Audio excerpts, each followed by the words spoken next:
Bonsoir les amis et bienvenue dans ce nouveau vlog. Oui, je sais, j'ai été quelque peu irrégulier ces dernières semaines, eu égard à quelques petits problèmes de santé. Je vous rassure, ça ne va pas mieux, mais j'arrive à parler et à marcher. Enfin, à marcher, à claudiquer, c'est déjà ça, mais peu importe. Je vous en avais promis quelques-uns il y a quelque temps déjà, et je n'ai pas vraiment eu le temps de travailler dessus, mais je voulais commencer une petite série de vlogs cinéma.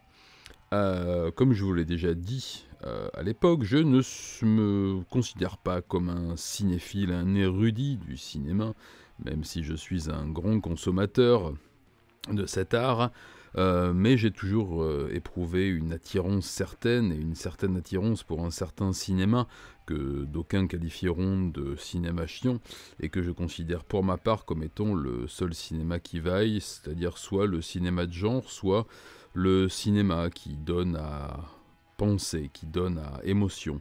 Je suis assez éloigné des grandes productions populaires, non pas par élitisme ou par mépris ou par dédain, mais juste parce qu'elles ne me touchent pas ou peu. Il arrive que je m'amuse et que je m'extasie devant un blockbuster, comme on dit autre part. Mais c'est assez rare, j'ai avoué sans honte aucune il y a peu de temps que je n'avais pas vu les derniers Star Wars ou les productions Marvel ou des choses comme ça qui m'intéressent assez peu.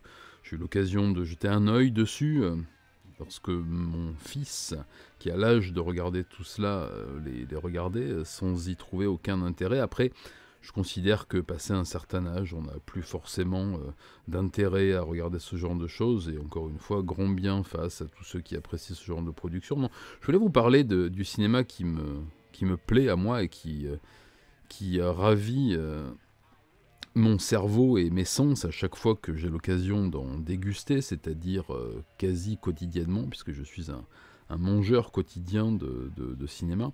Vous connaissez mon intérêt pour le cinéma japonais, je vous en ai déjà parlé, enfin pas tout le cinéma japonais, mais une partie du cinéma japonais, je vous en ai déjà parlé à maintes reprises, mais vous le savez peut-être moins, ou alors si vous me suivez sur les réseaux sociaux, je suis un grand consommateur de cinéma français que je considère comme étant l'un des meilleurs cinémas du monde, et qui a la particularité de rester l'un des derniers cinémas européens encore vivants, et avec des productions que j'apprécie particulièrement, pas toujours, mais assez souvent.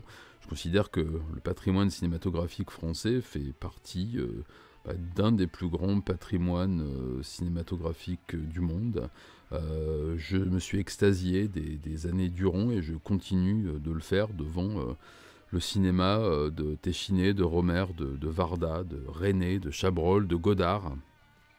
Je suis un très grand fan de Claude Sautet, de Bertrand Tavernier, de Marcel Carné, de Bertrand Blier, de Jacques Audiard, qui font le bonheur de mon cerveau, de mes yeux et de mes sens à chaque fois que j'ai l'occasion de revoir leurs films, ou de voir, pour ceux qui en produisent encore, là dans la liste que je vous ai donnée de têtes, il n'y en a pas beaucoup de vivants, mais voilà, j'apprécie énormément les productions de plus jeunes, même s'ils ont, je crois, la soixantaine pour tous, mais j'aime énormément le cinéma de Bruno Dumont, par exemple, dont j'ai apprécié les dernières productions, comme les productions de jeunesse. Abdelatif Kechiche est quelqu'un qui me ravit également par à peu près l'ensemble de son œuvre. Je reviendrai peut-être dessus en détail un jour, peut-être. Mais j'apprécie énormément le cinéma plus populaire, même si pour moi ces réalisateurs-là font partie de l'histoire du cinéma populaire. Claude Sautet pour moi et Chabrol sont des réalisateurs populaires, mais je voulais vous parler pendant quelques minutes, pas plus, une fois de plus, je vous le dis, je ne décortiquerai pas les films, ce n'est pas mon métier, je vous parlerai juste de mon ressenti par rapport au cinéma, et par rapport à mon rapport, hein. Par rapport à mon rapport, c'est très mauvais ça. Je vous parlerai juste donc de mon rapport, comme je l'ai fait pour la musique, avec le cinéma. Et aujourd'hui, je voulais vous parler, succinctement, parce que ce serait trop long, d'aborder toute sa carrière, de Gilles Grangier, voilà, qui est un de mes réalisateurs préférés, un de mes réalisateurs français préférés, un de mes réalisateurs tout court préférés, qui est un des symboles du cinéma populaire des années 40, 50, 60 et début des années 70, qui, je trouve, a été un peu oublié de tous. Ou lorsque l'on s'en souvient, on s'en souvient peut-être pour, je sais pas, pour ses productions les plus populaires des années 60, qui sont pas forcément ses meilleurs films, qui sont quand même de très très très bons films, mais je traîne un peu sur les forums de cinéma de façon fantomatique. Je regarde quelques collègues youtubeurs cinéma, dont très très peu parlent de cinéma français. D'ailleurs, c'est assez étonnant de voir que les youtubeurs cinéma en France ne parlent pas de cinéma français, ou alors pour cracher dessus de façon totalement injustifiée et injustifiable à mon goût. Mais je trouve que Gilles Grangier n'a pas, ou n'a jamais eu, ou n'aura jamais, j'en sais rien, j'espère qu'il l'aura un jour, la place qu'il devrait avoir dans le patrimoine cinématographique français. Moi, j'ai découvert Gilles Grangier à travers un film qui devait devenir mon film français préféré, et qui, bizarrement, est une comédie, qui est une adaptation du roman de René Fallet, qui date de 1960, Les Vieux de la Vieille, qui réunit mes 3 acteurs français préférés, à savoir Jean Gabin, Noël et Pierre Freinet, qui avaient déjà été réunis quelques années auparavant dans La Grande Illusion, qui est encore un de mes films préférés. Mais j'ai découvert Grangier à travers Les Vieux de la Vieille, qui est un film qui, pour moi, avec les critères que j'ai établis maintenant il y a quelques années pour savoir si une comédie, une écriture drôlatique et une réalisation drôlatique me plaisait, remplit absolument tous les critères. Les dialogues du papa de Jacques, Michel Audiard, donc, sont absolument parfaits. La base, le roman de René Fallet, est un bijou d'écriture. De toute façon, Fallet est un de mes écrivains préférés. La réalisation de Grangier est parfaite. Il faut savoir que Gilles Grangier était un adepte des tournages en décor naturel, qui refusait les tournages en studio. Un de ceux qui pensaient que le cinéma devait être le reflet de la réalité et du quotidien, qui faisait tourner ses acteurs dans des conditions de tournage, on va dire, de vie réelle, c'est-à-dire sans vraiment plus de confort que nécessaire, sauf à la fin de sa carrière, ou lorsqu'il a été plus intimement lié à celle de Gabin, qui l'appelait d'ailleurs. J'ai vu il y a très récemment une des seules interviews de Gilles Grangier à Radio France, qui parlait de son rapport à Gabin, et qui disait que souvent les producteurs proposaient un film à Gabin sans vraiment savoir ce qu'allait être l'histoire ou quoi que ce soit, mais que Gabin avait des exigences, et notamment celle de faire tourner Grangier, ce qui me semble une excellente nouvelle, puisque c'est quand même Grangier qui leur a donné l'occasion de sortir un peu de son répertoire habituel. Je vous en ai parlé il y a quelque temps sur un de mes réseaux, je ne sais plus lequel. J'ai revu pour la 50e fois Le sang à la tête, qui est un film assez étrange de Gilles Grangier, qui n'est pas forcément dans la lignée de ce qu'il a fait d'habitude, avec un Gabin qui sort totalement de son registre et de sa zone de confort, où il joue un notable de province cocu. Ce qui est assez étonnant, puisqu'il, à l'époque déjà, refusait les rôles qui le mettraient dans une situation un peu de porte-à-faux par rapport à son éthique et à sa morale. Grangier a tourné des chefs-d'œuvre absolus, pour moi, qui sont parfois des chefs-d'œuvre de comédie, mais aussi des chefs-d'œuvre de films noirs. Le Maigret voix rouge qu'il a tourné, pour moi, un des meilleurs, voire le meilleur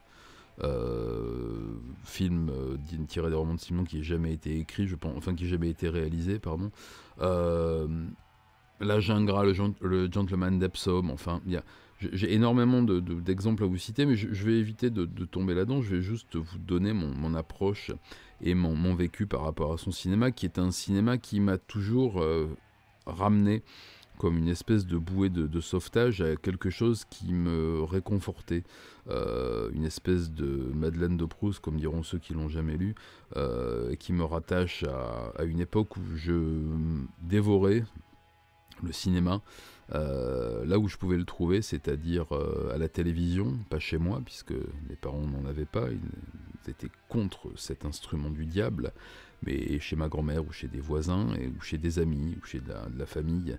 Et donc il m'arrivait d'aller voir les dernières séances, les cinémas de minuit qui passaient le dimanche soir et dans lesquels on rediffusait régulièrement des classiques du cinéma américain et du cinéma français. Dont les films de Grangier. C'est là que j'y ai découvert Les Vieux de la Vieille. Je devais avoir environ 8 ans, 9 ans peut-être. Un film qui donc n'était pas du tout censé parler à la génération d'un gamin de 1970 comme moi, mais qui... alors l'identification dans un film, je m'en fous totalement, je peux m'identifier à une femme, à un poisson rouge... oula, l'enchaînement va être difficile à gérer dans les commentaires.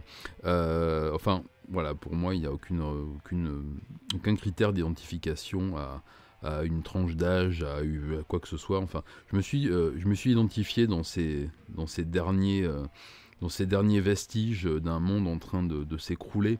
Un peu ce qu'on devait voir quelques années plus tard dans la soupe aux choux, tiré là aussi d'un roman de René Fallet, mon Dieu, quel bel homme, et qui parle aussi de cette fin d'une époque, quelque chose qui m'a toujours fasciné, ayant vécu dans une campagne française du début des années 70, qui restait figée dans des codes qui venaient directement des années 40, 50, 60.